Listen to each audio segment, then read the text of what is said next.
മാനവ സേവ മാധവ സേവയാണ്. മാനവ സേവ മാധവ സേവയാണ്. ഇത് പറഞ്ഞതാരാണെന്ന് അറിയാമോ?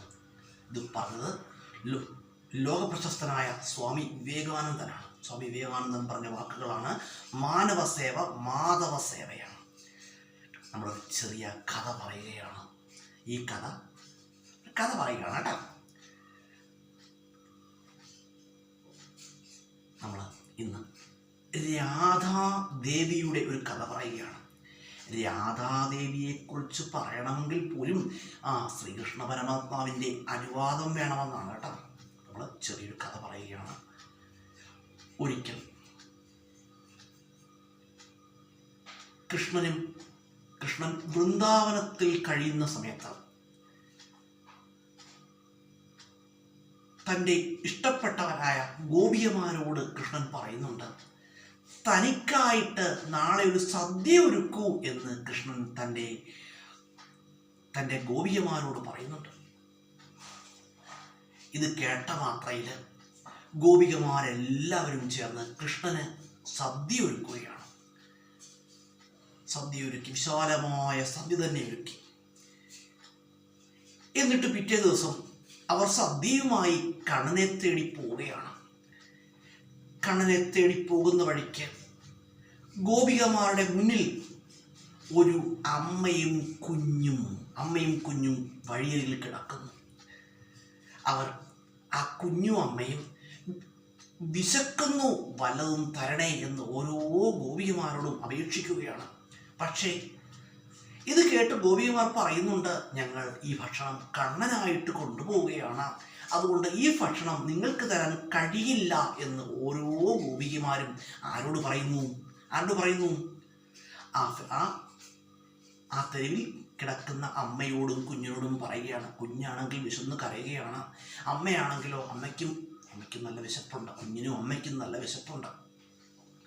അവർ ഭക്ഷണം ചോദിച്ചതൊക്കെ ഒറ്റ ഗോപികമാർ പോലും അവർക്ക് ഭക്ഷണം നൽകിയില്ല.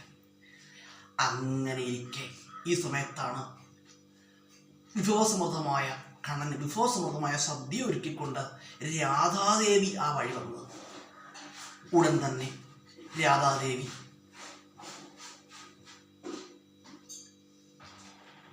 വഴിയിലൂടെ ഇങ്ങനെ നടന്നു വരികയാണ്. ഈ സമയത്താണ് ആ അമ്മയും കുഞ്ഞും തങ്ങൾക്ക് വിശക്കുന്നു, പലതും തരണേ എന്ന് തങ്ങളുടെ ആവശ്യം രാധാദേവിയെ അറിയിച്ചത്. രാധാദേവി കണ്ണന് അവർ ഇഷ്ടപ്പെട്ട ഭക്ഷണം ഉണ്ടാക്കി കൊണ്ടുപോവുകയാണ്.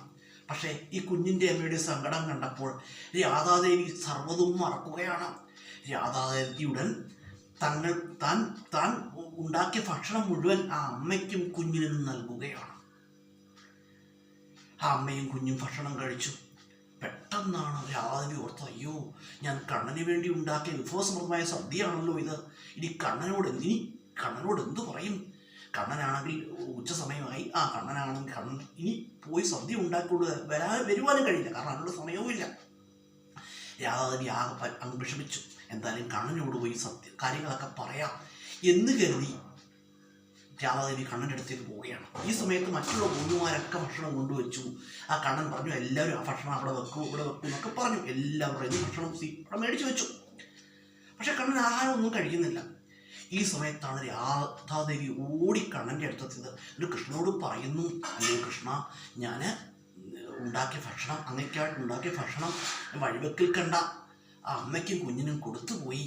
ഇപ്പം എൻ്റെ കയ്യിൽ ഭക്ഷണമൊന്നുമില്ല, എന്നോട് ക്ഷമിച്ചാലും എന്ന് രാധാദേവി കണ്ണനോട് പറയുകയാണ്. ഇത് കേട്ട മാത്രയിൽ കണ്ണൻ രാധാദേവിയോട് പറയുന്നുണ്ട്, അല്ലയോ രാധേ, നീ ചെയ്തത് 100% ശരിയാണ്. നീ എനിക്ക് ഒരുക്കി കൊണ്ടുവന്ന ഭക്ഷണം ആ അമ്മയ്ക്കും കുഞ്ഞിനും നൽകുക വഴി എൻ്റെ വയറ് നിറഞ്ഞിരിക്കുന്നു എന്ന് കണ്ണൻ രാധാദേവിയോട് പറയുകയാണ്. കണ്ണൻ്റെ ഗോപികമാരെയും രാധാദേവിയും പരീക്ഷിക്കുന്നതിന് വേണ്ടി കണ്ണൻ നടത്തിയ ചെറിയൊരു പരീക്ഷണമായിരുന്നു അത്. മാനവ സേവ എന്താണ്? മാധവ സേവയാണ്. എപ്പോഴും മനസ്സിലാക്കണം. നമ്മൾ ഒരാൾക്ക് ചെയ്യുന്ന ചെറിയ നന്മകൾ പോലും എന്ത് ചെയ്യും? ഈശ്വരനത് കാണുമെന്നാണ്. ചെറിയ നന്മകൾക്ക് പോലും നമുക്ക് ജീവിതത്തിൽ ഒരുപാട് സൗഭാഗ്യങ്ങൾ തേടിത്തരാൻ കഴിയുമെന്നാണ്. അതുപോലെ തന്നെ നമ്മൾ ചെയ്ത ചെറിയ നന്മകൾക്ക് പോലും വലിയ ആപത്തുകളെ പോലും തടയാൻ കഴിയുമെന്നാണ് കേട്ടോ. അത് നമ്മൾ എപ്പോഴും മനസ്സിലാക്കണം. ജീവിതത്തിലുള്ള ഏറ്റവും വലിയ മുതൽക്കൂട്ടം എന്ന് പറഞ്ഞാൽ എന്താണ്? നമ്മൾ ചെയ്ത നന്മ നിറഞ്ഞ പ്രവൃത്തികളാണ്.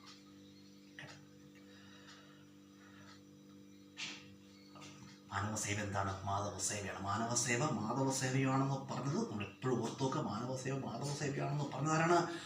സ്വാമി വിവേകാനന്ദനാണ് കേട്ടോ.